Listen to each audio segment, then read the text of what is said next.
Hey guys, before we get to the video, please click that subscribe button. Thank you. Hey guys, Joshua Griffin Air serving the Middle Peninsula and the Northern Neck of Virginia for all your heating and air and plumbing needs. Wanted to do a video. I had a kind of a request today. I was talking to a gentleman, they're building a house, and we were kind of going back and forth on a few things that we see, and especially when someone's building a new home, and some of the little things that me as a heating and air guy that we would appreciate, I guess, in the long term.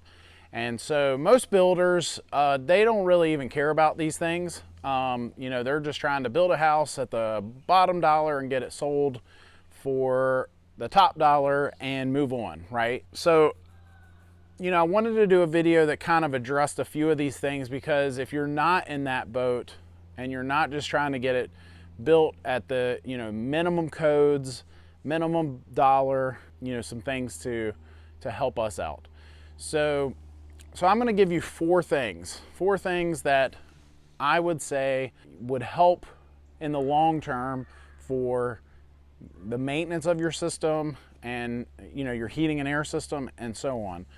So the first thing I would say is having a water source but within, I would say 15 feet of the outdoor unit.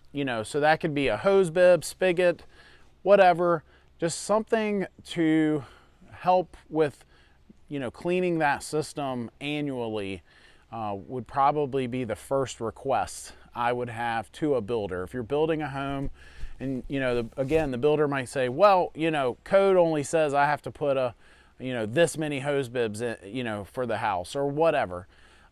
So that would be the first thing. We would request having a water source, a hose bib, something within 15 feet or so of the outdoor unit. The second one is kind of a newer one, something that, might be a little goofy, but honestly, this one is actually becoming more code. We're seeing it more and more, but that is having a source of light at the indoor unit. So if you have a furnace or air handler in the house, whether it be in your attic, crawl space, closet, behind a knee wall, wherever it is, and having a light, right there at the unit, it helps with the repair of the system, obviously, but, you're able to light up the area around the unit, you're going to probably see more as well. The third thing I would say is having a power source near both the indoor and the outdoor units for different reasons. Having one near the outdoor unit will help with things like whether we have to connect a vacuum pump or some sort of machine there at the outdoor unit, and the same for the indoor unit. Maybe we need to plug in a shop vac or something like that. So having some sort of a power source right at the unit, that would be another request I would probably generally ask for when building the home. The last one is more of a battle cry, a little bit of a request from the heart, I guess. And that is, we do this a lot, right? So we see builders all the time, general contractors building homes, and they're having heating and air subcontractors come in and install the heating and air equipment. And my fourth and final request would be stop going with the cheap guy, right? We just went to a house just a couple weeks ago where the homeowner is kicking themselves for not just hiring the heating and air guy themselves and picking out the system.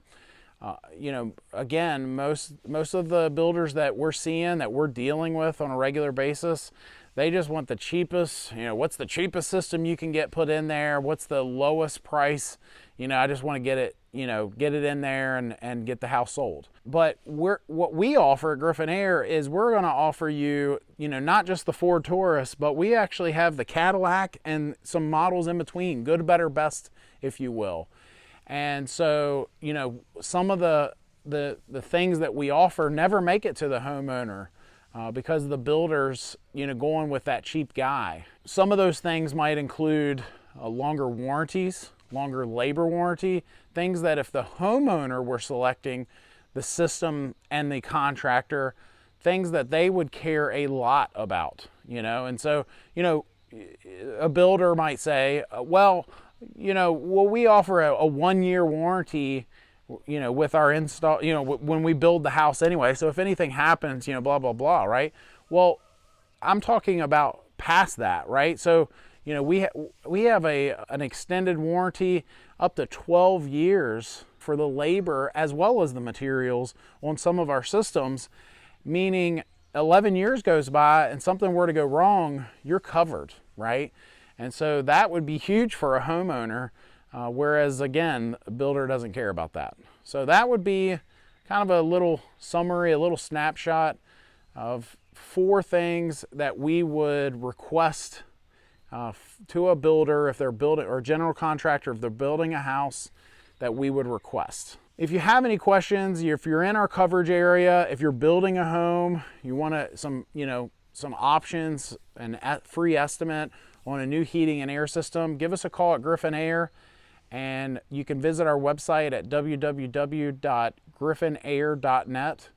If you're not in our coverage area, I'm going to be doing more videos like this. Subscribe. And then finally, if you're in the market for a new heating and air system and you want all the behind the scenes secrets, tips, tricks, things that heating and air contractors and manufacturers don't even want you to know about, you got to go to my new website. It's called the New HVAC Guide, and the website is www.newhvacguide.com.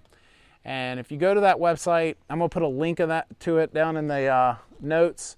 But if you go to that website, we're going to walk you through the process. It's literally a guide to buying a heating and air system. It's sort of like if you're going to get your taxes done by a CPA and they're going to help you with that. This is the same thing. You know, it's a reference, a way for you to have a third-party opinion and, you know, behind the scenes tips and tricks to the industry that you may not even know about.